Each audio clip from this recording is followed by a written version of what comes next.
అంతా ఊహించిందే జరిగింది. పహల్గా ఉగ్రదాడికి మన ఇండియన్ ఆర్మీ గట్టిగా బుద్ధి చెప్పింది.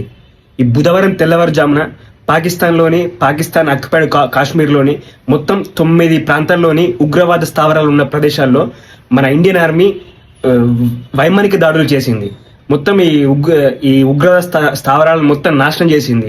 సో ఇప్పుడు మన ఇన్ఫర్మేషన్ ప్రకారం దాదాపు ఒక 70-80 మంది ఉగ్రవాదులు చనిపోతున్నారనే వార్తలు వస్తున్నాయి. ఈ దాడులు అనేవి కేవలం పహల్గం ఉగ్రదాడికి ప్రతిస్పందనగానే మన ఇండియన్ ఆర్మీ ఇలా పాకిస్తాన్ కు బుద్ధి చెప్పింది.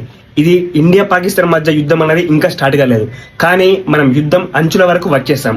ఒకవేళ పాకిస్తాన్ కనుక మళ్ళీ మన ఇండియాపై దాడులు చేస్తే మాత్రం ఖచ్చితంగా ఇండియా పాకిస్తాన్ మధ్య యుద్ధం జరుగుతుంది. అయితే ఐక్యరాజ్య సమితి మాత్రం పాకిస్తాన్ కు మళ్ళీ ఇండియాపై అటాక్ చేయకూడదని కొన్ని సూచనలు చేసింది. కానీ పాకిస్తాన్ ప్రధానమంత్రి షెహబాజ్ షరీఫ్ మాత్రం మేము కూడా తప్పకుండా ప్రతీకారం తీర్చుకుంటామని ట్వీట్ చేశాడు.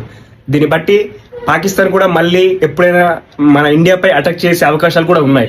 ఒకవేళ వాళ్ళు మాత్రం కనుక మనపై అటాక్లు చేస్తే రెండు దేశాల మధ్య యుద్ధం అనేది ఖచ్చితంగా జరుగుతుంది.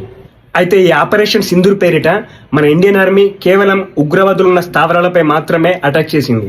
అంటే ఉగ్రవాదులే లక్ష్యంగా ఈ దాడులు చేసింది, అంతేగాని అక్కడి పాకిస్తాన్ పౌరులపై మాత్రం చేయలేదు.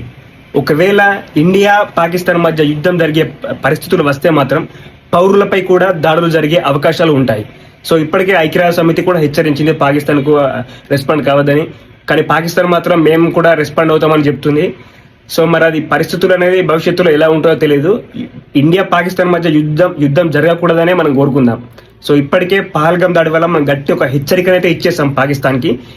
మా జోలికి వస్తే మాత్రం ఇలాంటి పరిస్థితి మీకు ఎదురవుతుంది.